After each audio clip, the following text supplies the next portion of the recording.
Page Weekly with Nick Slavik. Potential. Data plus feelings. Psychologists believe that humans use only 10 to 20% of their potential. Types of potential can include mental, physical, emotional, and spiritual. Abraham Maslow, the dude who came up with a pyramid that basically summarizes the motivations of humans and arranged them in a tiered system, believes that only about 1% of humans reach self-actualization, the fifth and highest level of potential. I own a painting business. Painting is the most easily solved part of what I do. The humans are the things that constantly inspire and frustrate me. I spent the last 5 years putting a name to this frustration, and it's the difference between where people are and where they could be, or even more so, the dissonance, the stress that this different causes people. I see it in fellow business owners, and I see it in the greater populace. Business owners want to get off the tools and create a business that doesn't need them, maybe even build something that's sellable down the road, but they currently work alone. I see the stress that the delta between those two things causes them, where they are and where they want to be. Same goes for all people who are not painting business owners. They want time and money freedom, but either they can't get it, struggle to find a path to it, or know what to do but are afraid to risk for an employer that may not come with the appropriate reward. Upfront and honest, and probably obviously, I'm not self-actualized. This does not come from a place of superiority or wisdom. I'm not living up to my potential. But I've realized a deep and regressive truth about myself. I get frustrated with people. It changes the way I lead and manage them. This frustration comes from me knowing that they are capable of more than what they're doing. The frustration also comes from me not knowing what motivates them.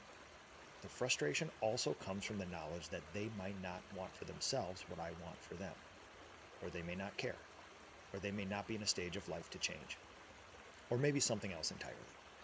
The problem? This frustration comes out as sternness, urgency, and whatever the opposite of empathy is. What my business needs to flourish is a questioning, listening, kind, and soft manager.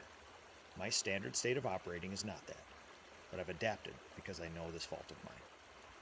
Like many things in life, we entrepreneurs can come at this potential thing in some pretty unproductive ways. We either have to be the best in the world or we won't even try. It sounds funny when you have to write it down, but that doesn't make it less true. The heartening part about this?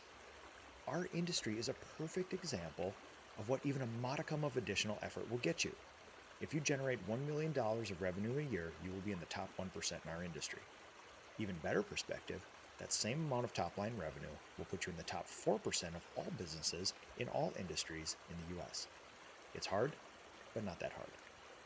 And the ground that separates a single owner-operator making $150,000 of revenue per year and a $1 million owner-operator plus 6.6 craftspeople is flat, short, and has no obstacles, less the mother of all obstacles, the human trying to cover that ground. 1.1x will move you closer to your potential than you will think. These are things that have been said for centuries. The pain of staying where you are is less than the pain of changing. The pain of staying where you are is greater than the pain of becoming who you are meant to be. The pain of comfort is less obvious than the pain of growth, but far more dangerous over time. The pain of staying where you are is the pain of unlived potential. The pain of staying where you are is the cost of letting the world miss out on what only you can do. I would add this. The pain of judging others' potential is a useful distraction and a lesser pain than ignoring your own. This has been One Page Weekly with Nick Slavik.